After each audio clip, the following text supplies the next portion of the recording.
Hello, everybody. Welcome into another episode of the Fantasy Pros Football Podcast. I am Ryan Wormley, joined as I am every Friday morning by Andrew Erickson and Derek Brown. DBro, kind of a fun one for you, at least, because you're such a big Jalen Hurts fan. Eagles did pull out the win, even though it was tied at halftime, very shockingly. Did you see any major takeaways from that game last night? Besides the fact that Mike Mayer needs to send me some Eagles gear because I'm all in, baby. They're still undefeated. No, I mean, look, it's the Eagles doing what the Eagles do. They crush opponents. I was happy to watch that game and see the Texans of all teams, push the Eagles for 4 quarters. It was beautiful. Erickson, I almost don't want to ask you about any takeaways from the game because you and I are facing off in the Fantasy Pros Fantasy League, and you played Jalen Hurts and A.J. Brown and Dallas Goedert. I was like, I want to get in on this Eagles action. Have Devontae Smith, who had 2 catches for 22 yards. So not my best performance. You're also forgetting I in another league I actually have Dameon Pierce too, my other Yahoo league. So I was excited about Dameon Pierce because he's the bell cow. Like, he showed us last night that no matter what the game script is, he didn't even catch any passes last night, and he still got there for fantasy manager, 27 carries, over 100 rushing yards. He didn't even score, and he still put out a decent fantasy outing. So Dameon Pierce will be a very polarizing player heading into next year with, not a lot of draft capital attached to him, a lot of turnover with this Texans roster. Where he's going to be highly debated going into next year for sure. Yeah, it'll be really interesting to see what they do in the draft. Is this going to be like, obviously he's better than Michael Carter was, but sort of similar to Carter where, 4th round pick, but then the next year they had the chance to take Breece Hall, so all of a sudden his value goes away. We'll be curious to see what happens with Pierce next year. But we're here to talk about this year and particularly this week. Let's make sure everyone can find the 3 of us online. DBro's Twitter handle is at DBro_FFB. Erickson is at Andrew Erickson_. And I can be found at Ryan Wormley. And of course, we can be found everywhere online at Fantasy Pros. Before jumping into the show, let's take a quick second to talk about My Playbook. If you want the best possible edge over your league for the rest of the season, My Playbook is the #1 in-season toolkit to help you manage your fantasy football lineups, make the best decisions, and dominate your leagues. Just sync your league with My Playbook today and get access to custom advice, player news, stats and projections, waiver and lineup suggestions, a trade analyzer, a trade finder, Trade Central, which is a brand new tool we just dropped this week, and so much more. Check out My Playbook at fantasypros.com/myplaybook or download our Fantasy Football My Playbook app in the App Store or Google Play. Keep in mind that you have to go premium to get the most out of My Playbook. So if you're not currently a subscriber, we've got an amazing offer that gets you premium for 6 months without paying us a dime. You can check out that deal at fantasypros.com/offers. Fellas, let's jump into it. Bye week teams, there are 6 of them this week. Cowboys, Browns, Broncos, Giants, Steelers, and the 49ers. Just quickly before we jump into the games, that's a lot. How do you guys generally approach these weeks where you are missing so many players, Erickson? Well, I like to make sure before I make any rash decisions on, I got to trade for this player here, I need to fill the hole at this position. Look at your opponent, because chances are they have a lot of holes in their roster too. So, hey, you can always have a gentleman's agreement. Hey, you don't play defense this week, I won't play defense this week. We'll both be cheery. I've actually gone through weeks where I don't play a defense or a kicker because I find myself in matchups where I end up winning and I don't need to necessarily drop one of the players on my roster. So be flexible. Like, bye weeks are when the strategic part of fantasy football really plays a big role. And it's not just, who do I start? Think strategically about your opponent, about your roster, because you don't want to drop a player to pick up a defense because that defense could score 0 points. And then you just dropped a good player that you would need down the stretch. So think really strategically this week. DBro, what's your approach? So for the flex plays, I lean into the matchups a little bit more where you're looking for desperation. Flex plays, trying to fill up your lineup.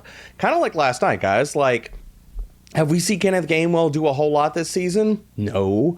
Do we know that you can run on the Texans? Yes. So him getting a touchdown could save your week. And that's really where it comes down to a lot of these deeper guys that you end up having to start in flex, wide receiver 3 types, what have you. The good matchups, lean into some more of these tertiary players if you're, trying to figure out how do I complete a lineup, even complete a lineup this week. Look for the good matchups.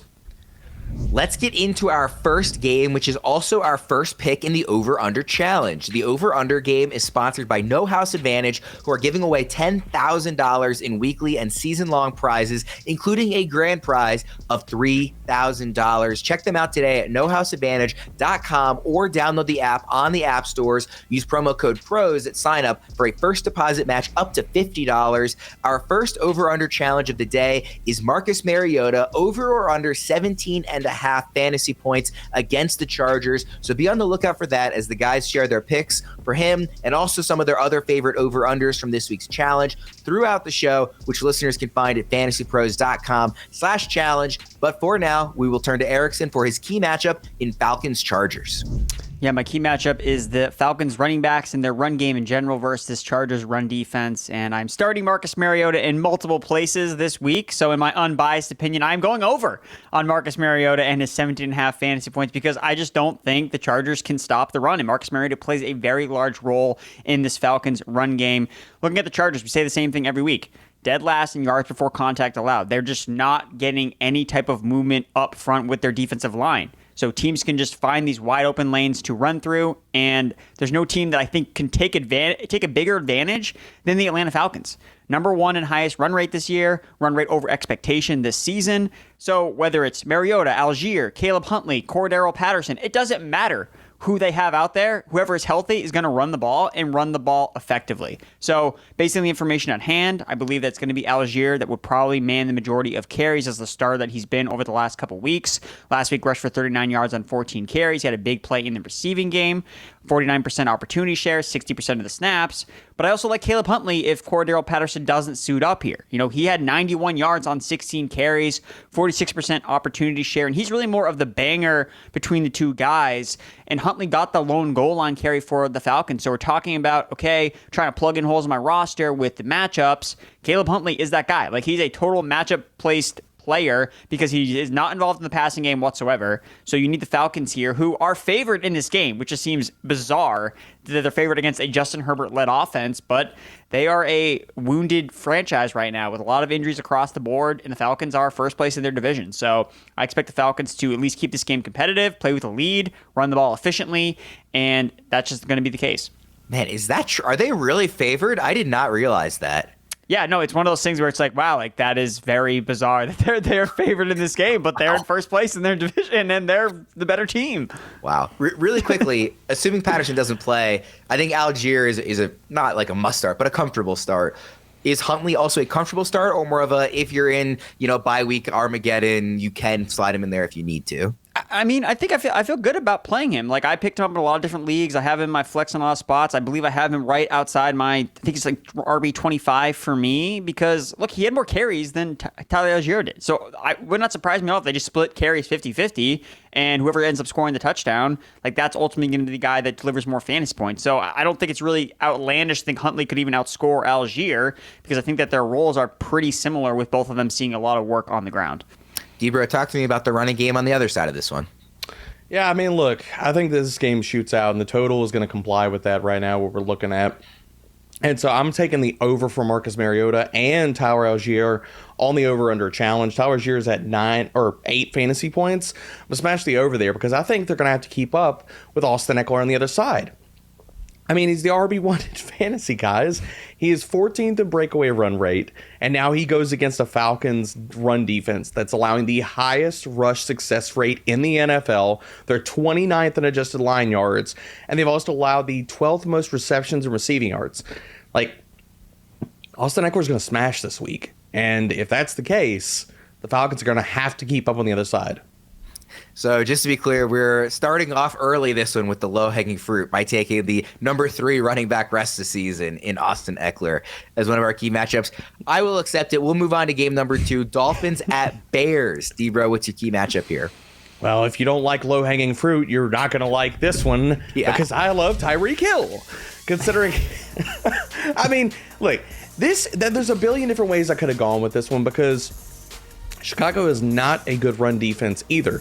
But with their secondary, Tyreek Hill can get over on this secondary. I mean, any secondary, really. We know this. But this secondary in particular, the Bears are 26th in DVOA against deep passing. Tyreek Hill is going to have another monster performance. He leads the NFL in deep targets.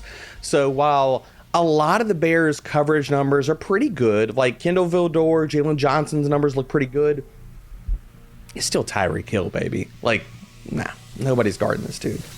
Yeah, nobody has this season, certainly, either him or Waddle. Erickson, what are you looking at in this one? Yeah, I just want to say one thing about Tyreek Hill before I talk about the Bears side of things. Guys, how many red zone targets do you think Tyreek Hill has this year? He has one, I think. Yeah.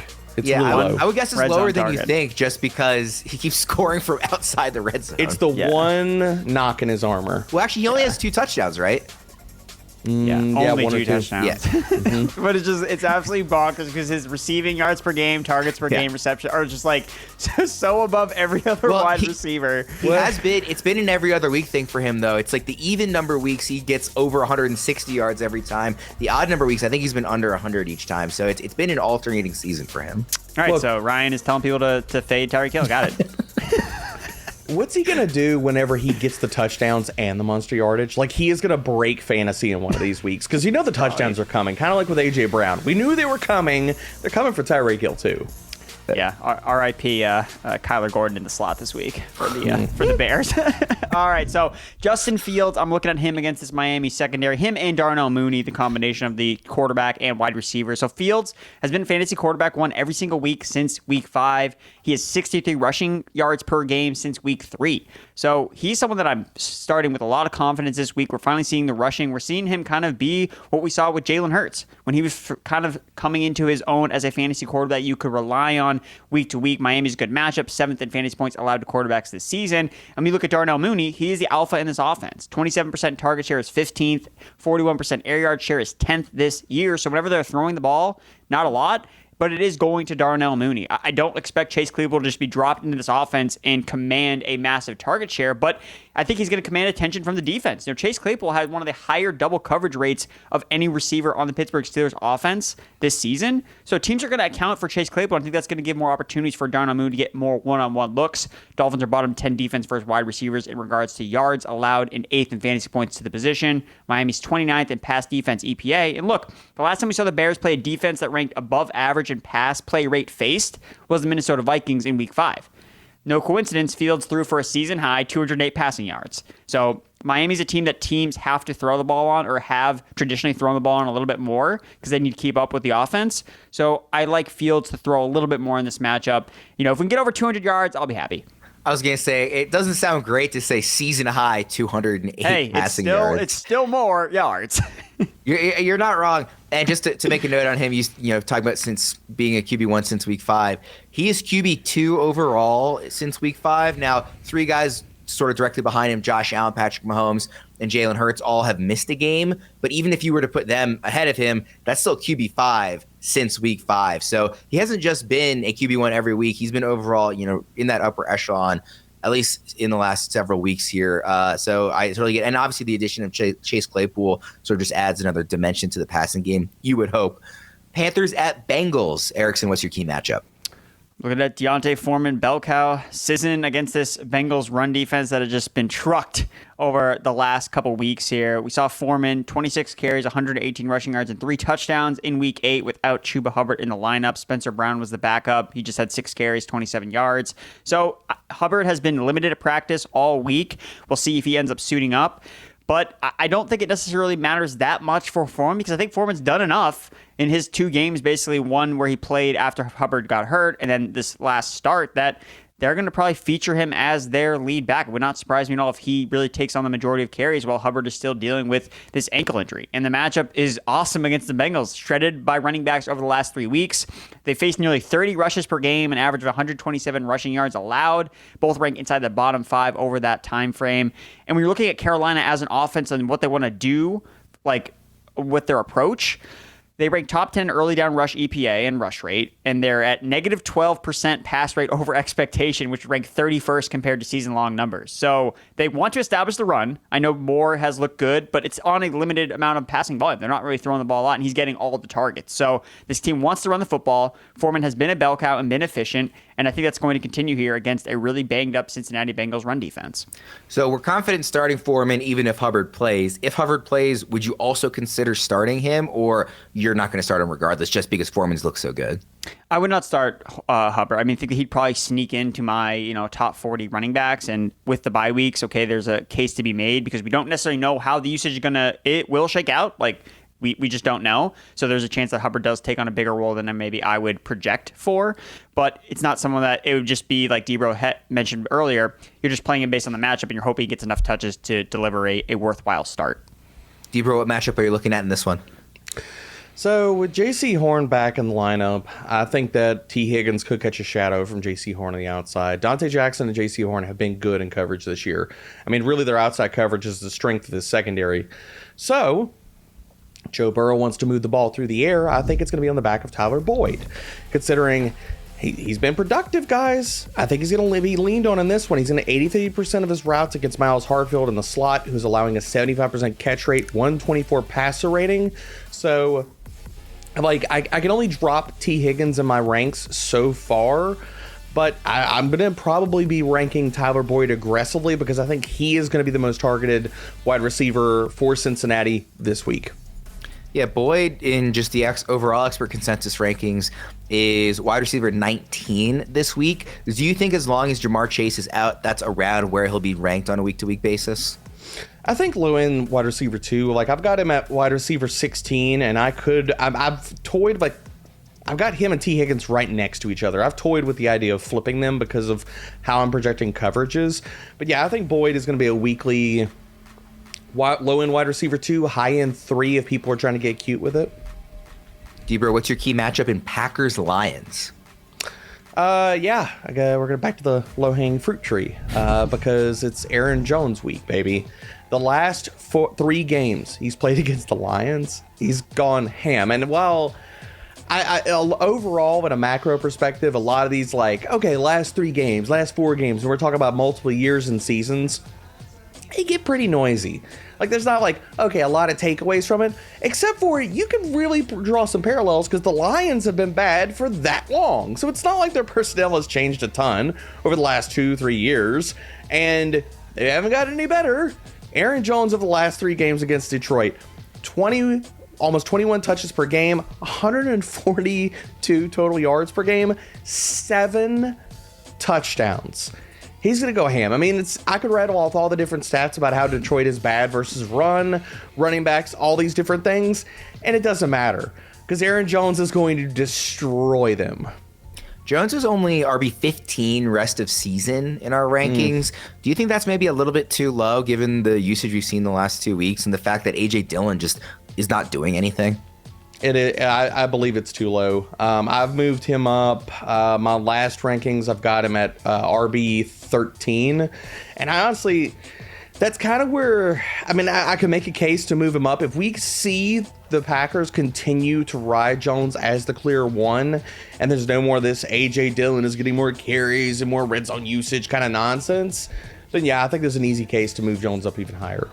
And I should note, it's not that he's down at RB 15 because he's dropped or anything. You've just had guys like Etienne and Kenneth Walker that have clearly taken that leap, into the upper echelon. Erickson, what's the matchup you're looking at here? Yeah, I'm looking at the other run defense here. So the Lions running backs against this Green Bay run defense that's pretty much horrible. So we could expect a potential eruption spot for the Lions running backs here. The Packers run defense ranks 4th in rushing yards allowed per game, 5.1 yards per carry allowed to running backs this season.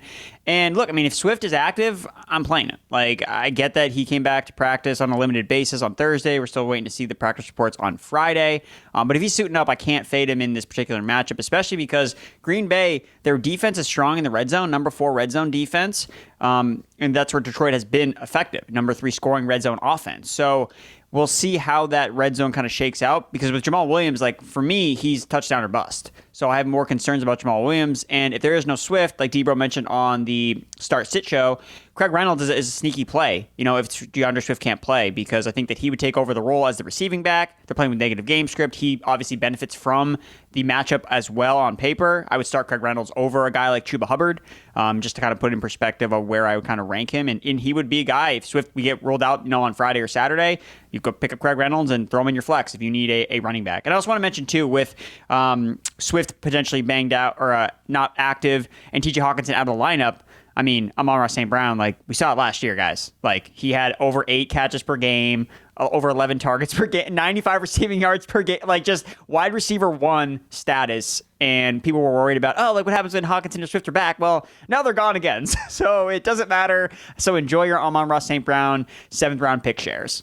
Yeah, I think Amon-Ra St. Brown managers are going to be excited to start him regardless. And Jamal Williams managers, I mean, for as long as DeAndre Swift is banged up to any degree, are going to be really excited to start him, I think. And DBro, I know you wanted to talk about Swift, actually had a quote earlier this week that he was not going to be 100% the rest of the year.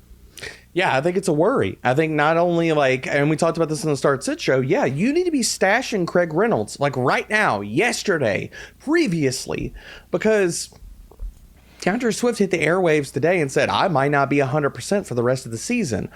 All that screams to me is there's a good possibility at some point maybe I get further dinged up and I get shut down again like last year. And if that's the case, yeah, Craig Reynolds is a stud. He has popped in multiple efficiency metrics over the last 2 years. Pick him up.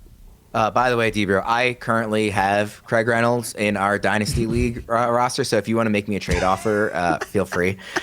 Sure. I'll send you Bateman for 3 firsts and Craig Reynolds. Let's seal the deal. I was thinking you would need to give me a first to take Bateman off your hands, just open up the roster spot for you. That's not how this works, Ravens Homer. Right? That is not how this works. Let's move to Raiders at Jaguars. Erickson, what's the key matchup? Looking at Travis Etienne, baby, against the Raiders defense. We saw Etienne basically just go nuclear in week 8, 24 carries, 156 yards, and 1 rushing touchdown. And Etienne, despite splitting snaps with James Robinson to start the year, he ranks 6th in the NFL in rushing yards per game at 71. So Travis Etienne is getting it done on the ground. Now it's the receiving that we're just like, okay, like we want this to happen. He still hasn't taken that next step as a receiver. So what can we see here against the Raiders? Because that is the Raiders' biggest weakness on defense against running backs. Heavy zone defense lends itself to seeing this be the explosion game for not Etienne just on the ground, but as a receiver. Their defense ranks 2nd in targets and receptions allowed to running backs this season. So we saw him get 3 catches last week on 3 targets. JaMychal Hasty also got targets last week. I think that eventually we're going to see just Hasty kind of get phased out here, and it's going to be Etienne all day, every day, and that's why he's going to be DFS chalk, and I'm probably going to eat some of it. So, yeah, Travis Etienne, let's go. Yeah, Etienne, he's only risen 2 spots in our rest of season rankings over the last week, which includes that huge blow-up game we saw on Sunday. He's at 11 right now. I mean, sort of again, do you think that's too low? I think we talked about this on the recap show about Etienne, and it probably is. He has league winner written all over him. Like that's kind of like the profile that he has. It was going to be Breece Hall, and then we lost Breece Hall. Breece Hall, we sacrificed Breece Hall so that Etienne could fly and flourish here. So well, and Etienne, I will mention in terms of like league winner in week 17, which is still a long way away. He gets the Texans, who are abhorrent. Oh man, that is league winner right there. There are going to be a lot of championship games where people are very happy about Travis Etienne. Wow. DBro, what's your matchup here? I mean, Travis Etienne already hoisting trophies in week 9. You love to see it, baby. You really do. And I think if the Raiders have any hope of keeping up with the Etienne show, it's going to be with Josh Jacobs this week. Devontae Adams is still apparently dealing with the flu, whatever illness he's got going on. So who knows if he's going to be 100% entering this game. I do think he plays. Hunter Renfrow has been a ghost. And Derek Carr is not playing well. So if the Raiders have any hope of winning this game, it's going to be on the back of Josh Jacobs against a Jacksonville run defense over the last 3 weeks. Has been 18th in rushing yards per game, 27th in EPA, and they're giving up the 6th most fantasy points to running backs. So while Jacobs disappointed us last week, I think he comes back with another big performance this one. Well, I wanted to ask you about that because Jacobs wasn't the only guy who disappointed us. The entire Raiders offense was just atrocious. And the Saints aren't a bad defense, but they're not this elite unit that they have been in recent years either, especially with the injuries they've been dealing with. How concerned are you not just about Jacobs' poor performance, but about the offense as a whole, maybe dragging him down? Or do you think that was just sort of entirely a fluke? I mean, I think this offense has been kind of worrisome the last few weeks. I mean, for the most of the year. I mean, the Raiders are doing exactly what Zach Wilson has been given, Trevor Lawrence. It's a lot of the same things. Josh Jacobs has covered up for a lot of the woes of this offense, and so has Devontae Adams. Like, Carr's not played well the entirety of this season. Now, you're looking rest of the season outlooks for Adams and Jacobs. Does that matter? Probably not. But other tertiary weapons in this offense, like Hunter Renfrow, Mac Hollins, Darren Waller, or if he ever gets back on the NFL field, those are the players that you need to worry about, and not so much Adams and Jacobs. DBro, our next game is Colts at Patriots. What's your key matchup? For me, it's going to be Rhamondre, and more Rhamondre in this matchup against the Colts, who have become a run funnel. We've talked about this before, guys. They are still a run funnel. Their secondary has strengthened down the stretch, and their run defense has not kept up. Since week 4, they are 23rd in rushing yards per game, 19th in explosive run rate, 12th in yards per carry, and Rhamondre kept the starter's chair last week. It's so beautiful. I know Erickson's loving this too because he was high on him entering the season. He had 63% of the snaps played. The dude is top 12 in yards to contact per attempt and missed tackles forced. And he got a 25% target share last week. It's so beautiful. Rhamondre Stevenson is going to be the engine. If the Patriots win this game, it's going to be because of Rhamondre. Yeah, Erickson, I know you're upset, A, because DBro stole Rhamondre as your pick for this game, but B, because you scoffed at DBro last week when he said, would you start Deontay Foreman over Rhamondre Stevenson? You said, absolutely not. And then, well, Rhamondre was good. You were proven to be quite wrong. Yeah, I mean, look, it's tough when both guys have good games, and, hey, Rhamondre, he just fell short in the touchdown category by 3, unfortunately. All right, who's your key matchup here? So I'm looking at Michael Pittman against this Patriots secondary. Michael Pittman is one of these guys where I don't really feel great about playing him this week. Look, last week we saw the new offense with Sam Ehlinger at quarterback. Pittman had 9 targets, 39% target share is great. He had 53 yards receiving. He had 7 catches for 53 yards, not great efficiency. I know he almost scored a rushing touchdown, but I feel like we're teetering here with Michael Pittman, and we're potentially going to see his production fall off a cliff if we see this Colts offense kind of take a nosedive. We saw them fire their offensive coordinator. So what is this going to change in the offense? There's a lot of question marks about this offense with Ehlinger. He only threw 23 times, and it's just a horrible matchup against the Patriots secondary. The Patriots are the number 1 defense in terms of completion percentage allowed on defense at 57%, so they don't give up a lot of completions to opposing wide receivers and pass catchers. So it's kind of already projecting or foreshadowing a low efficient outing for Pittman, which is not already helping his case because he's already going to see probably low value targets as it is.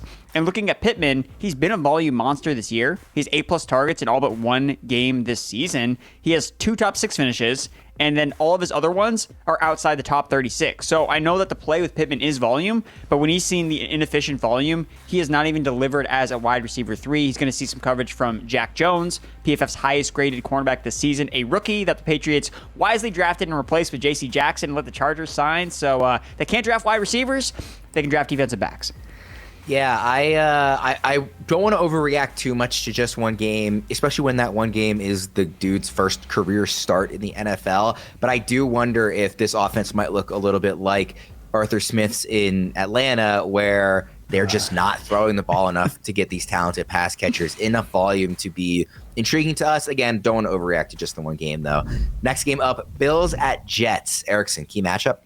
I'm looking at the Bills wide receivers against this Jets cornerback secondary. This should be kind of a fun matchup to see because the Jets secondary is the strength of their defense, in my opinion. Cornerbacks Sauce Gardner and DJ Reed both grading out as top 5 cornerbacks per PFF this season. I mean, Sauce Gardner, I think, is a lock for rookie of the year, defensive rookie of the year. I mean, he could win just defensive player of the year. He has been that good in his first season. Their defense collectively has allowed the 3rd fewest receiving yards to wide receivers this season at 125 per game. So the tough matchup on the perimeter is it doesn't bode well for Gabe Davis necessarily as a boom or bust type of guy. We saw Davis's target share go up last week, 28%. That was a season high. So I'm still going to be riding with Davis because I just want to chase that upside, that 30-point ceiling. But I also will not be surprised if I look back at the scores and be like, oh, what do you know? Gabe Davis, 2 catches for 13 yards. Like that is still in his range of outcomes this week. So with Gabe Davis, talking about strategy with your roster, if you don't need boom upside this week because your opponent has a bunch of teams on bye week, I would not take the risk with Gabe Davis. I don't think this is the matchup where it's like, okay, this is the blow up Gabe Davis game, because that's really not the case. But if you need the upside, he can always put up 30 points because he's in this Josh Allen-led passing attack. The Jets' weakness is slot cornerback Michael Carter, so that bodes well for guys like Isaiah McKenzie, who's been running the most routes out of the slot. But keep in mind with McKenzie, he's still splitting time as a wide receiver 3 with Khalil Shakur. Stephon Diggs really not worried about it all because he played nearly half of his snaps from the slot in Week 8. They move him around the formation, and he's also just Stephon Diggs, so he's going to get his pretty much no matter what. And Sauce Gardner will, it'll be fun to watch him up against a guy like Diggs, who you could argue is the best wide receiver in the NFL. Just to clarify, you're saying that if you don't need the boom upside, that you probably wouldn't start Davis because you have him ranked 19th this week at wide receiver. Well, I mean, he's either going to finish top 10 or outside the top 40. I can't. I mean, I'm going to always try to chase the upside. That's how I usually just try to play. But I realize it's not Gabe Davis versus Jacoby Myers. Okay, you want a floor, you play Jacoby Myers. You want a ceiling, you play Gabe Davis. I think it's that really simple, and that it's not always captured in linear rankings, unfortunately. DBro, what are you looking at here? Yeah, I agree with the Gabe Davis worries. I've got him at wide receiver 23 this week. So if Stephon Diggs still has a day, the Bills are putting up points, the Jets got to do something. I'm not huge on their ground game this week, but I do think they can possibly get it done through the air, as scary as that is. But really, this is leaning on talent versus talent. And Garrett Wilson is that dude. If Zach Wilson can get him any catchable balls, it's pretty big if. It's a big if. It's a big if. It's been a big if. That's why I'm like, hey, look, if Zach Wilson plays like crap in this game, could we see a changing of the quarterback? I'm not going to say rule that out, although I'm not trying to hot take that is definitively going to happen. But I think Garrett Wilson can walk away from this game with a really solid stat line. He's seeing a 21% target share. He is top 20 in PFF receiving grade right now. So when the guy has gotten targets, he is delivered. I mean, last week, when the routes finally went up, he had 6 grabs for 115 yards. He could end up with a similar stat line. So if you got him on your bench, if you're like, I don't know if I should play this guy in my flex, I've got him as a strong wide receiver 3 this week, and I think there's a little bit of upside for more while the Jets are trying to play catch up on the other side. Quickly on the Jets receivers, we're obviously not starting Elijah Moore, but now that he's still with the team for the rest of the season, did not get traded at the trade deadline like some hoped, are you holding on to him or have you dropped him by now? You can't hold him. Denzel Mims ran more routes than him last week. He's firmly in the doghouse. I don't want to draw loose parallels here, guys, but the spider sense, it's tingling right now. I'm getting all kinds of Dante Pettis vibes from Elijah Moore. We got the second-year guy flashed in a stretch run. The coaching staff has decided, we're just not feeling it. We're not feeling it. So no, I would not have Elijah Moore on any of my rosters. In Dynasty, okay, fine, but in redraft, he's gone. Back to the way we were. If they're not feeling it, though, why not trade him? That's a great question. We probably need to sit here and email the front office for the Jets and ask them that. Well, remember where Saleh comes from, 49ers, who just puts guys in doghouses all the time. Kyle Shanahan, Dante Pettis was in the doghouse. Brandon Ayuk, remember Brandon Ayuk in the first half of last year? He was basically Elijah Moore this year. So that's kind of the scenario you are with Elijah Moore. Yeah, you do not like to see it. We'll move to game number 8, Vikings at Commanders, last of our early afternoon slate. DBro, give me your key matchup. It is Terry McLaurin week. Oh, I know I called him earlier this season, and of course, De'Ami Brown got me for 2 long touchdowns. Didn't see that coming. Sorry, Fantasy Universe. But this week, Terry McLaurin can crush this Minnesota secondary. And a lot of this comes down to he's going to run about 52% of his routes against Cameron Dantzler, who has no shot of keeping up with Terry McLaurin. Him and his 4.6 speed. McLaurin's going to run circles around him and then take off on a go route for a touchdown. It's going to be beautiful. Dantzler has struggled all season long, 78% catch rate, 118 passer rating allowed. So if you have Terry McLaurin, you should be starting him confidently. I'm looking at my ranks right now, and my ranks back it up. I've got him at wide receiver 13, guys. I think that he's going to flirt with wide receiver 1 production this week. He's been wide receiver 11 since Heineke took over. Now, there's a lot of noise in that, in the fact that it's only been a couple of weeks. So not only is it a small sample size, but a lot of receivers obviously have had bye weeks in those 2 weeks. So again, a lot of noise there. But just to note that Heineke has been targeting him, more than Carson Wentz did when he was the quarterback. Erickson, what are you looking at in this one? Looking at Kirk Cousins' laser show revenge game against the Washington Commanders defense. Look, you're looking at Washington. They're allowing the 4th highest passing touchdown rate. The run defense is much better than their pass defense, 2nd in run defense EPA, number 1 in lowest conversion rate inside the 5-yard line. So if the Vikings are going to score points in this game, I fully anticipated it being it through the air, especially in the red zone. Vikings have the 2nd highest pass rate and pass rate over expectation in the red zone this season. And when you look at the duo of Justin Jefferson and Adam Thielen, only Allen Robinson and Cooper Kupp have combined for more red zone targets among teammates this year. And Justin Jefferson is like the king of positive touchdown regression. He only has 1 red zone score this season, by far the least among all wide receivers with the amount of red zone volume he has. He's 11 red zone targets so far this year, but only 1 touchdown. I think that gets corrected here in Washington. Quickly, what do you expect to see out of TJ Hawkinson in Minnesota? Maybe not necessarily just this week, because obviously the first week a guy, and he's only been there for 5 days, but just the rest of the season.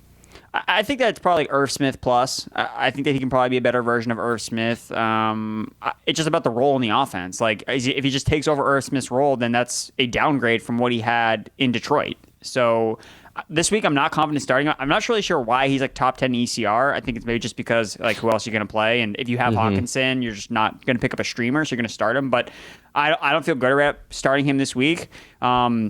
I think that obviously if he's going to play a role, it probably seemed like it would make sense that he'd play a red zone role. I just talked about obviously the Washington defense being tougher. That's where I think that he could deliver a splash play would be as a touchdown this week. But I don't think he's necessarily going to play a full complement of snaps. I think that ranking probably says more about the tight end position than it does about, a particular belief in Hawkinson. Again, just 5 days after getting traded to a new team. Should be a fun one, though. Yeah, you mentioned the Kirk Cousins revenge game. I feel like there's been way more revenge games this season. I feel like every week there's at least one that it's revenge game week for insert player X here. Maybe that's just anecdotal and not true at all. We'll move to the late afternoon slate. Only 2 games here. I know we have a lot of teams on bye, but for the 20th time this season, I'm going to complain about the scheduling. There should never, ever, ever, ever, ever be only 2 games. I get mad when there's only 3 games in the late after slate, but only 2. Well, in the defense of the schedule makers, they did think that Rams Buccaneers was going to be a good game to watch. Yes, that's definitely why they did it. They wanted to clear the deck for Rams Bucks, and instead that looks like one of the ugliest games. That's probably the game I'm not going to want to watch. I want to watch this game. Oh yeah, I doubt I watch Red Zone. I think I'll just be glued to Seahawks Cardinals, which is the game we're about to talk about here. So Erickson, what's your key matchup? Yeah, I'm looking at KW3, Ken Walker, that third against his Arizona run defense. Look, we saw week 8, 91% opportunity share for Ken Walker, was tied for the highest among running backs in week 8, 19 touches, 46% route participation. And we've already seen him play the Arizona defense before. Nearly 100 rushing yards, 1 touchdown on 21 carries back in week 6 in the first matchup against the same Cardinals. Seattle's offensive line has played really well, opening up holes for the running backs, 30 yards created before contact. And look at just last week, Dalvin Cook went absolutely nuclear against this Cardinals run defense. 5.6 yards per carry, over 100 rushing yards, nearly half of which came before contact. So this defense is letting up big holes. The Seattle Seahawks offensive line is creating big holes, and Ken Walker, watch the guy run. The dude's an absolute stud as a pure rusher. So the receiving usage, whatever, it doesn't matter. He's going to get it done. So we all agree that he's a top 8 running back this week. We all agree he's a top 8 running back rest of the season. How high has he climbed? He's clearly in the top 8, but how high has he climbed in dynasty rankings for you, Erickson?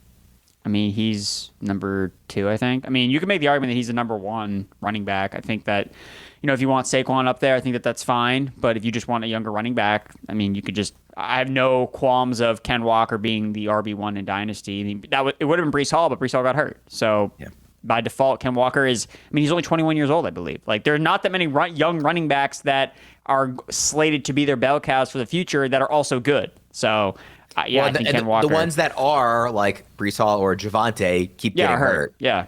DBro, would you have him too, or maybe even higher?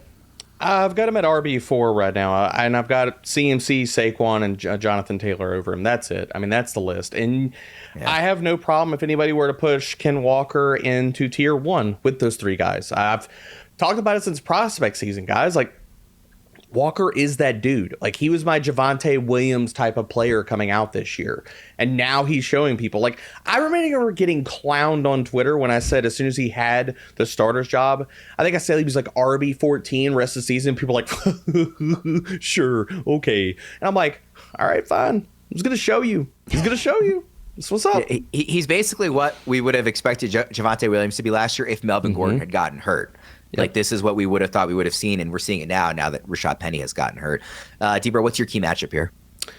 I think the Cardinals, if they're going to try to keep up with Ken Walker, are going to need to feed Rondale Moore. And that's why I'm taking his over for the no house advantage over under challenge, which his line is blasphemously set at 9 points right now. He's going to smash the over in this one. Since his return, he's been the wide receiver 38 in fantasy points per game. He's seeing an 18% target share. And really, this is exactly how you need to attack this Seattle secondary. Stay away from their outside corners. Tyreek Hill and Michael Jackson have been really good. I know this is not the first time I've said this on the podcast. People still need to listen. Rondale Moore is good. He has been the only full-time wide receiver for the Cardinals since his return, besides DeAndre Hopkins. So they're the only ones that are running full complements of snaps. So when they go into 2 wide, it's just Rondale Moore and DeAndre Hopkins. When they go 3 wide, Rondale Moore is in the slot. And really, the Cardinals need to attack the secondary via the slot, but also with yak. You have both of these teams are top 3 in most yak allowed in the NFL. Rondale Moore is going to eat after the catch. I love him this week. Let's move to the game of the year. He said sarcastically, Rams at Bucks. DBro, what's the key matchup? If Tom Brady is going to have, I'm not going to say a renaissance game, but a good game. Let's just say a QB1 worthy game, which has kind of escaped him this year for most weeks. It's going to be with Chris Godwin. Chris Godwin has been fed every single game that he has been healthy. The guy is staring down a 26% target share, and we're talking about touchdown regression, guys. Chris Godwin has not scored all season. None. Nada. Zilch. No touchdowns. He is going to get in the box this week going against Troy Hill in the slot. 70% catch rate, 102 passer rating allowed in coverage.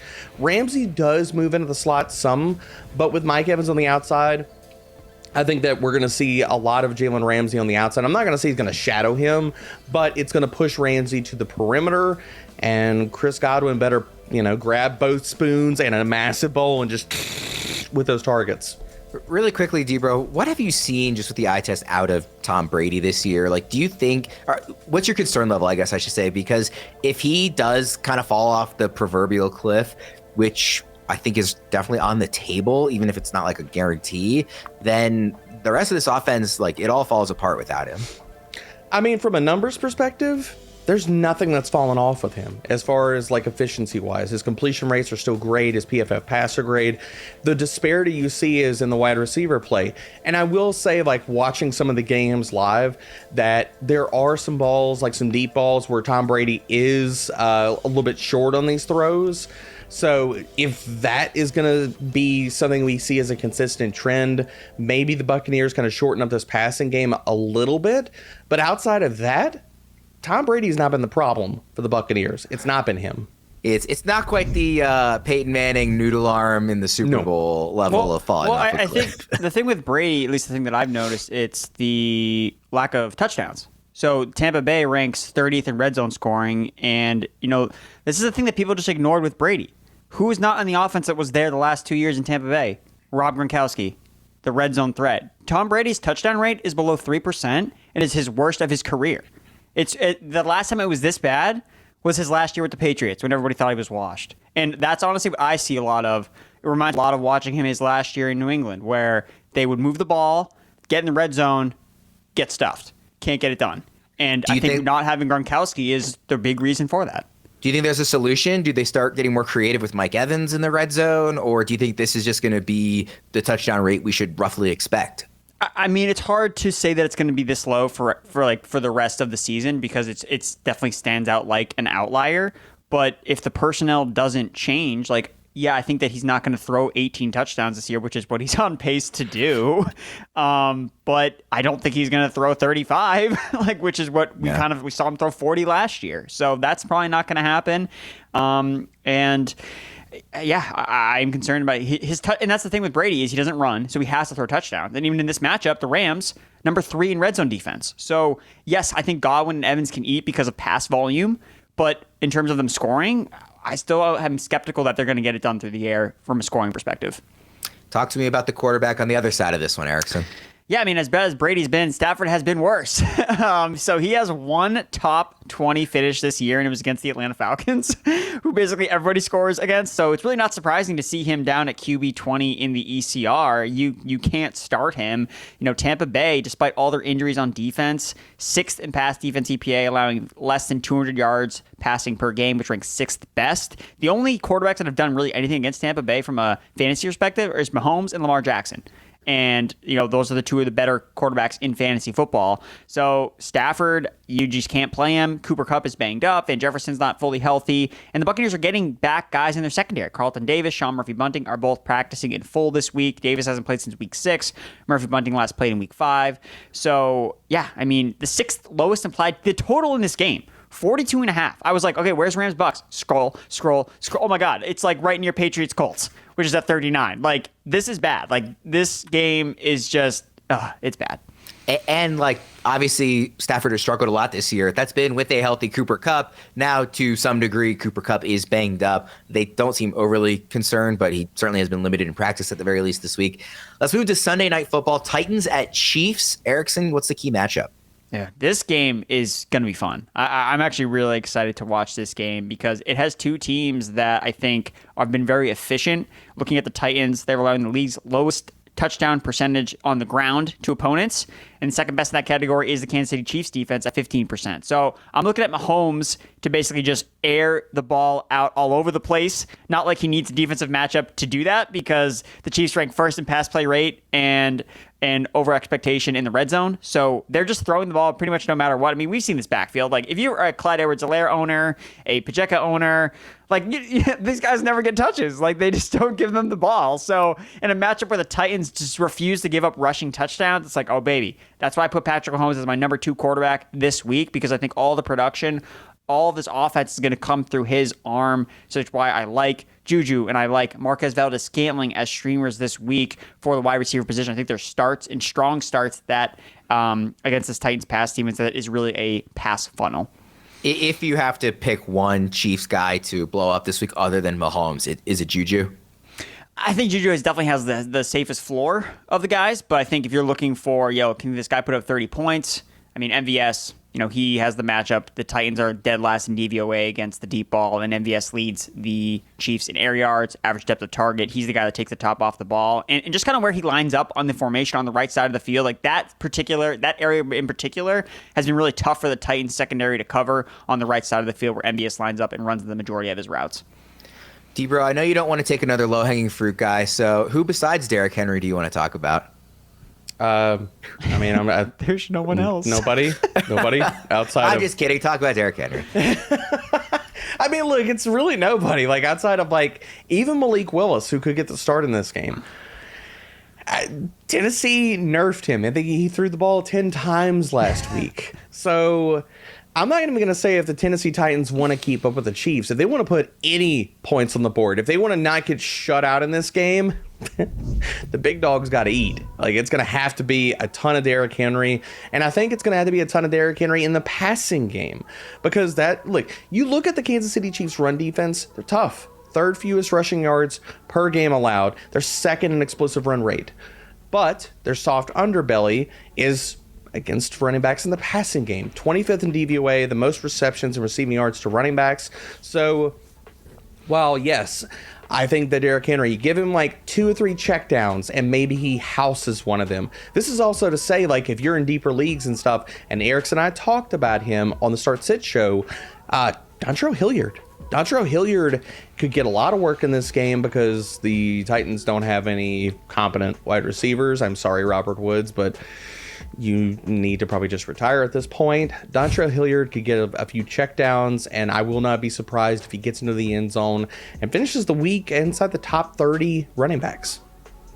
Let's get to Monday Night Football, saving the best for last. Ravens at Saints. DBro, it's hate week for us. We've been building up to this all week. What are you looking at in this one? I'm glad I don't have to do the Sunday night podcast with you because you're going to be crying after the Ravens lose this game. But if the Ravens pull off the W, I'm saying a big if there, Ryan, okay? So don't get carried away. Unless you want to send me all those firsts and stuff for Rashad Bateman. You get carried away with that. But besides that, I think if the Ravens want to win this game, it's going to have to be a lot of Kenyon Drake. I don't think Gus Edwards plays this game. And it's going to have to be their run game. So we know what Lamar Jackson does on the ground, but Kenyon Drake, I think, is going to have to play a big role in this game. He's going to have to be productive. And over the last few weeks, so since week 6, averaging 11 touches, over 60 yards total per game, he's been in a top 15 running back in 2 of those 3 games. He is 6th in breakaway run rate, which he's not only snapped off big runs versus the Giants, but we saw last week as well. New Orleans, they're not the elite run defense of yesteryear. Like, this run defense, you can run the ball down their throat. They're 15th in explosive run rate, they're 18th in adjusted line yards, and they're outside the top 20 run defenses in open field yards. So Kenyon Drake, you want to get really cute in deeper leagues and go Justice Hill and stuff. If Gus Edwards is out, I get it. Probably not going there. But I think this run game is going to have to show up because outside of what Isaiah Likely, I mean, you tell me, you're the Isaiah Likely meme lord. Tell me, outside of Isaiah Likely, who are they throwing the ball to besides Captain Fitbit and Demarcus Robinson and a bunch of other guys? So first of all, I fully agree with you that in the running game, like, Kenyon Drake would be the guy. I don't expect Gus Edwards to play. I think they went into this back-to-back stretch of games against the Bucs and Saints, both on the road, and saying it's 2 NFC teams, are both on the road. Let's just try and get one of these wins. They got it against Tampa Bay. I think they're going to sit the guys that are sort of banged up because, again, they have the bye week after this week. So if you were to sit Gus Edwards, if you were to sit even Mark Andrews, then you say, okay, well, these guys are essentially getting like 2.5, close to 3 weeks of rest. So I fully expect to see a lot of guys that are, even if they are questionable, and I don't know that they're even at that level yet, if they are questionable, I think the Ravens are going to, err on the side of caution. But having said that, Isaiah Likely obviously looked great in preseason. We talked about him a lot in August. And in his first opportunity with Andrews missing significant time, in the game at least, he looked really, really good. I mean, I was going to ask you, I do think they're going to target him a lot. I think Devin Duvernay is going to get the most targets in this game and the most usage. They like to be creative with him. He's going to be their nominal wide receiver 1 with Bateman out for the rest of the year. But I think Likely is very likely to get a lot of looks as well, even if Andrews plays, which again I'm kind of leaning towards he won't. I don't think he plays. I would expect them to still target Likely a lot just because he looked really good. I mean, what do you think he's going to be, a top 12 tight end this week, a top 10 maybe even? I've got him at tight end 12, and I can't push him too much higher. Like, I know the projected volume is going to be there. I don't think that Andrews plays this week. I know the projected volume is going to be there, but I mean, Erickson knows this. We talk about this every time we bring up the Saints, at least on tight ends. They're the no-fly zone. They have been for years. They're first in TVOA against tight ends. I think if Baltimore's going to be passing the ball in this game, or when they pass the ball, I think the wild card player, because he's supposedly going to be active this week, is actually Deshaun Jackson. Yep. If they're going to get anything done through the air, I don't think Likely is going to have a lot. He's going to get target volume. I'm not saying that he's not. So that's why he falls inside my top 12. But as far as production, if you're in deep leagues and it's really scary, you're tired of teams on bye and stuff, Deshaun Jackson, are talking in practice that he looks like he's in his late 20s again and is as fast as he's ever been by the tracking stuff. I'm just saying what they're saying. Until he gets hit or tackled. I'll put it like this. I think he's good for 2 50-yard touchdowns the rest of the season. no idea when those are going to come, and you are not going to be able to predict when they're going to come. But I think it's going to happen at some point in the second half of the year, once, or I'm going to go out on a limb and say twice. But all yeah, I heard was Ryan saying he's going to take 2 50-yarders to the house against the Saints. That's all I heard. I mean, if it happens, you will not hear the end of it. Also, I did pick him up in that I'm going to same mute you in dynasty. Slack. If it happens, you're getting muted in Slack. It's going to happen. That's totally fair. Erickson, what are you looking at in this? Oh, also, really quickly, before we move out the Ravens, I just want to say, because there's so much uncertainty, I know a lot of people listening are probably going to do this anyways, but just to emphasize it, I would start, if you have anybody that's even remotely close to these guys on Sunday, I would start them on Sunday and not risk them not playing on Monday. Because again, I really think the Ravens are going to err on the side of caution. So if you have another tight end other than Likely that is somewhat decent beyond Andrews, I would play him Sunday. If you have another running back here between him and Gus, I would play him Sunday. I wouldn't risk it. Yeah, I think too with Mark Andrews, even if he were to play in this game, I almost feel like they would try to use him like a decoy, like, and take advantage. Like, they know the Saints would try to like bracket Mark Andrews because they're so good against tight ends, and it wouldn't actually surprise me at all if he's out there like playing and just drawing a coverage because he's not 100%, and then they can actually feed Likely a little bit more as a receiver because he's not getting as much attention. So, but that being said, even if Andrews is active, it's like, okay, don't jam him in because he's like not necessarily healthy. So I would definitely be concerned and definitely would want to try to play somebody else. Yeah, I fully agree. What are you looking at on the Saints side? Yeah, I'm looking at Chris Olave against this Baltimore secondary. I mean, Olave had one of his first down weeks, I think, in a while. 5 passes for 52 yards on 7 targets, but still an elite 28% target rate per route run. Michael Thomas is not coming back this season, so Chris Olave is just the wide receiver 1 all day, every day. I love the schedule coming up for him, especially against the Baltimore Ravens, starting with the Ravens, ranked 4th worst versus fantasy wide receivers this season. And I also want to mention, Alvin Kamara, like how hot this guy has been since his return in week 5. 26% target share, 37% target rate per out run, 7 catches per game, 18 carries per game, 145 yards from scrimmage per game, and the Ravens rank 3rd in targets per game allowed to running back. So Kamara has basically gotten the perfect run out. Jameis Winston gets benched. Michael Thomas gets hurt. All the targets go to Kamara. Mark Ingram is hurt now. Like, it basically could not have worked better for drafting and buying the dip on Alvin Kamara after he thought he maybe get suspended this season. I mean, if you got Kamara in like the 3rd round, oh man, like you were just like swimming in all the ROI investment there. So, and then just to mention one other thing as well. At the beginning of the podcast, I talked about the Falcons and the Chargers. The Falcons are actually not favored. It is the Chargers favored by 3, which makes a lot more sense. I must have just read it wrong. But considering how great the Falcons have been covering the spread, I'm taking the Falcons with the +3 all day. Another just note, some reference back to the beginning of the show. Chuba Hubbard has officially been ruled out. So Dante Foreman, like obviously, Foreman bell cow week, baby, to the moon. It's back. we said it at the top of the show, but just to remind everyone, the bye week teams again: Cowboys, Browns, Broncos, Giants, Steelers, and 49ers. Let's quickly open up the mailbag here to end the show. It's a good time to remind the listeners that if they want even more access to our analysts, be sure to join us on Discord at fantasypros.com/chat. A premium subscription will get listeners full access to our analysts through AMAs, stages, and more. Our question today, what value can you get for Tony Pollard? Is he a sell high? Has he gone from RB2 to RB1A in that offense? Going to be startable even with Zeke back in? Obviously, Jerry Jones has come out and said, we go as Zeke goes. And one of the coaches said that Pollard can't handle more than 30 plays in a game, which is just quite frankly not true if you look at the numbers. So I guess sort of the ultimate question that I want to ask with this, and I'll start with you, Erickson, is are you looking to sell high off of this huge blow-up game for Pollard, knowing that the Cowboys probably aren't going to give him the workload he deserves going forward? I think it's worth entertaining, and if you can get a strong value, I think anytime I can flip a running back for an elite wide receiver, like I'm definitely always trying to do that. I just think that the receivers carry less injury risk long-term. But I'm not going to sell him for anything less than I think his full value is, because he still, look, they can say whatever they want, but when the game is flying and it's like, okay, like who are we going to put in like to get yardage and get points?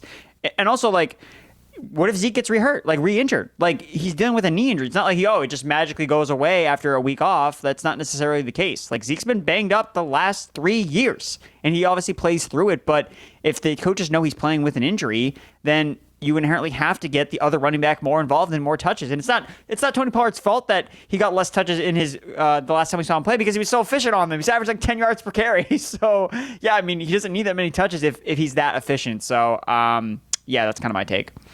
Obviously, Cowboys are on bye this week again, so we're not looking at them for this week. But again, DBro, same question. Sell high opportunity rest of the season? Depends on what your running backs look like. That's really what it comes down to, and what you're going to get in return. I mean, I think when we look at vacuum trades and, what you're going to try to get back for a player, yada, yada, it all depends on the return. For Pollard, in most cases, I'm holding him because, I mean, look, we know Ezekiel Elliott's not healthy. And if he gets shut down, Tony Pollard is what, guys? Like a top 5, top 6 running back rest of the season, regardless of whatever the coaching staff says. Like, Jerry Jones is going to come out there and sing a very different tune. Like, Ezekiel Elliott goes out, and Jerry's going to be like, all right, so now we're riding on the back of Tony Pollard every single week. Or at least he'll be singing some better praises for Pollard. So while it does feel like a sell high opportunity, it depends on what you're going to get back. Like, for Tony Pollard, if I'm getting rid of him, I've got to get somewhere in the neighborhood of a top 25 or at least a wide receiver where I can squint and see top 20-ish upside, because the upside for Pollard we know is nuclear. We'll wrap it up there, fellas. Thank you both for another awesome episode. Everybody listening, please remember to check out my playbook to help get your team optimized and ready to go for the second half of the season. Most of all, thank you, the fans, for listening. For Erickson and DBro, I'm Ryan Wormley. We'll see you again next week.